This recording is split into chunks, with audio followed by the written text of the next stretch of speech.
All right, there we go. Welcome, everybody. We're here again today talking to Monique Toonen, who's going to talk to us about why you need to be financially free to travel more. This is something that she works on with her retreats and something that she's actually worked to do for herself so she can travel like we all wish we could. And so she has a different way of looking at things. So I'm going to turn it over to you, Monique, and let you share some of your insights and some ideas for our listeners. Yes, well, thank you for having me. I'm happy to share my view and my vision. And actually, I am financially free, so I know how it works. I've been from 2017, I've been traveling before, but in that particular year, I decided to book 9 international travels. And I wasn't financially free at that moment, but I was like, wow, this is amazing. I want this. But, time goes by. And I've noticed when I look back, I remember when I was divorced in 2015, I wanted to travel or immigrate to Costa Rica at that time with my ex-partner. So my dream was shattered after my divorce. And I remember one girl said to me, well, why don't you live your dream life yourself? And I was like, how? Mm-hmm. And I remember the first thing I did when I still lived in the main house, so to say, I've bought a big lounge chair where I could lay down and dream. There you go. That was the first step I took because I was shattered because of the divorce, emotional. I was a wreck. So I really had to start all over again. Mm-hmm. You do. And what I found was that laziness is key here. And you would say, well, laziness, how come? Because I was a sprinter. I went from goal to goal to goal to goal, and it exhausted me. I was very productive, but I was not very effective.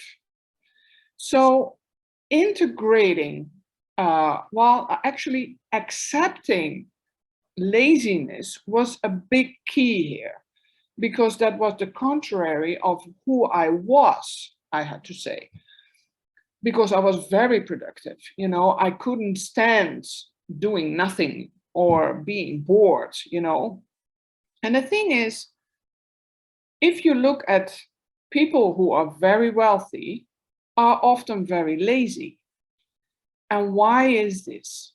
Because if you are lazy, you're going to think about ways to be more effective with less time and less energy. So, yeah, we have laziness has a very negative connotation in our culture, right? If you're lazy, oh, you're bad, right? You have all those judgments come all over you. So you have to conquer this. And I had to conquer this too, because I didn't want to be seen as lazy. So I kept up the appearance that I was productive and that I was busy. And now I can say, like 5 years later, that laziness is very effective for me. Why? Because the moment I step back from anything that is bothering me, business-wise, in my life, in my personal life, in my love life, with me, myself, I know that is the moment that I need to step back and actually do something else, or just be lazy and lying on my bed or sitting in a chair just dreaming. Because we like to, well, you have like three attitudes in when you create a dream. and this is what I do in my retreats as well. This is a guided meditation, and you have like 3 attitudes you have to adapt. And the first one is the dream state. So the dream state is you look, everything is open, right? You open up your mind, and that can sometimes be intimidating, because you're like, well, that's too big, or that's not possible. And then you have to understand that the next attitude is the realist. So the realist makes it in a story, puts it on a storyboard, puts it in chunks, right? You have a big dream, but you start today and start to have mini goals, right? But also you have to have still time to dream. Because why? Because the third attitude is the critic.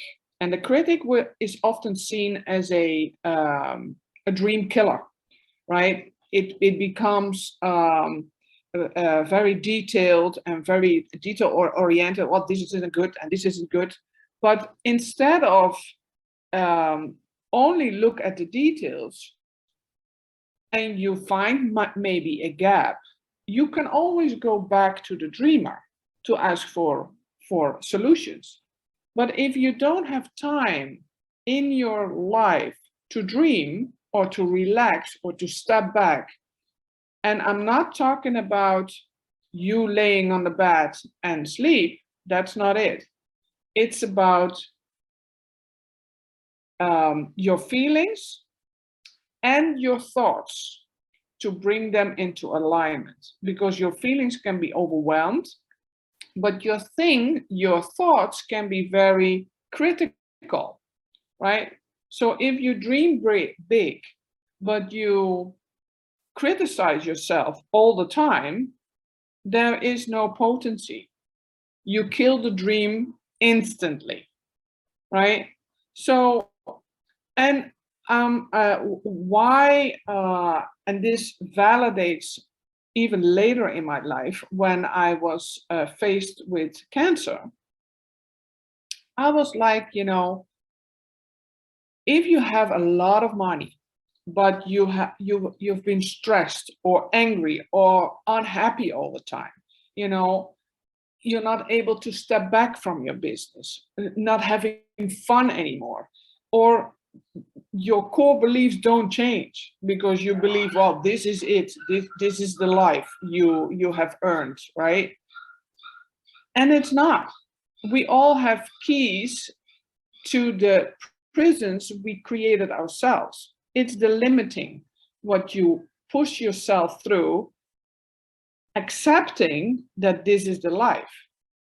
But if you want to find the keys to open up the prison you create yourself, then life starts to flow. So I hear a lot of people saying, I have no money for this, or how can I afford this for myself? Or I don't know how people do this.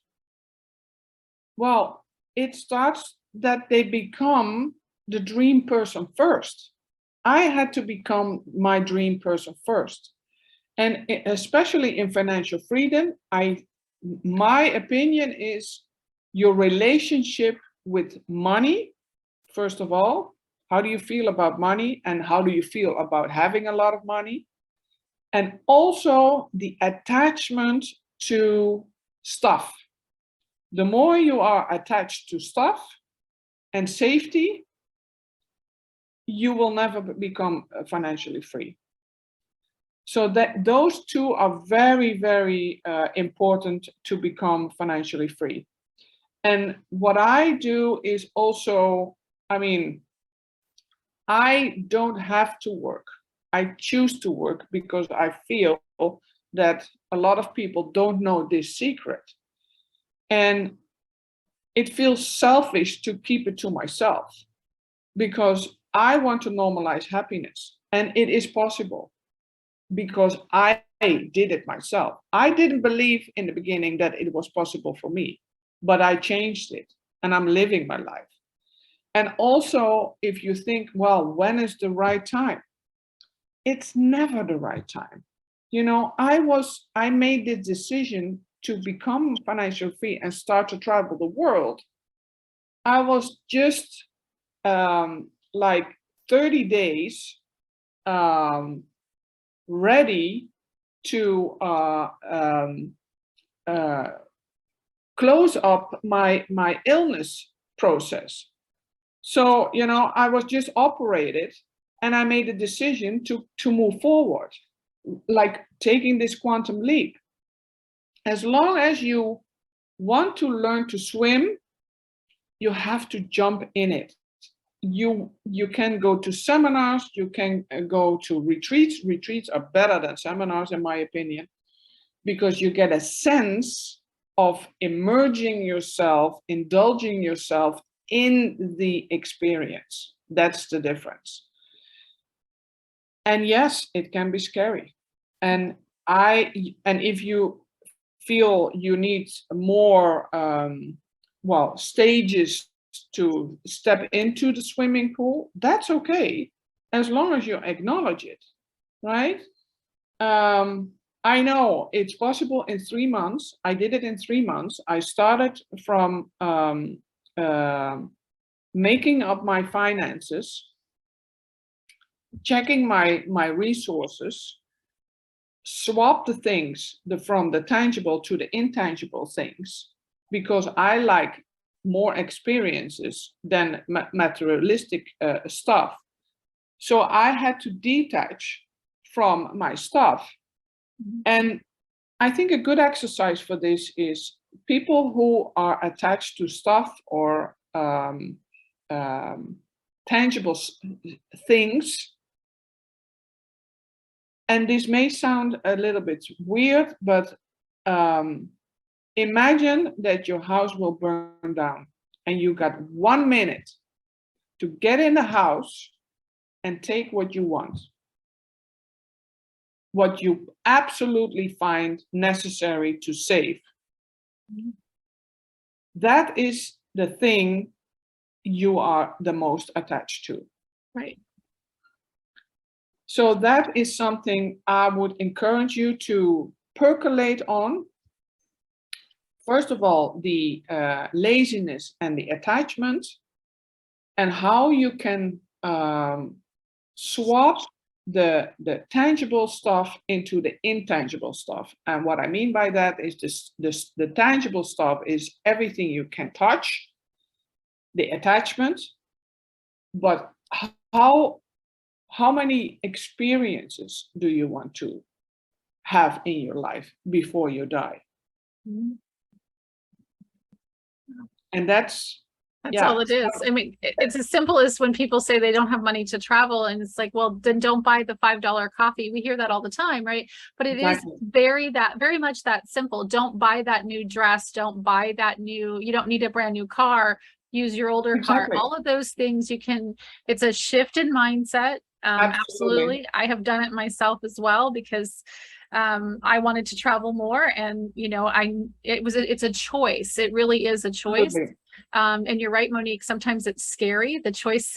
And I don't know that it's so scary because it's so risky. What I think the fear is sometimes the fear is because it's not normal. It's not what everybody expects you to do. Exactly. Yes. And so, you know, as I started taking my steps, I got a lot of questions and a lot, you know, you have to answer a lot of like, well, it's just not what I want. I mean, I know I could, and it's not it's not for me. And I think that's one of the things that's beautiful about what you're sharing, Monique, is, you know, the retreat and the opportunity to step back from your life, get away from your everyday life, step back and pause and say, what am I doing and what's getting in the way of the life that I really want? Because a lot of it's just, like you said, it's just literally things that are in your way, because you have to maintain them. Yes. And buy new ones. Yes, and buy new ones.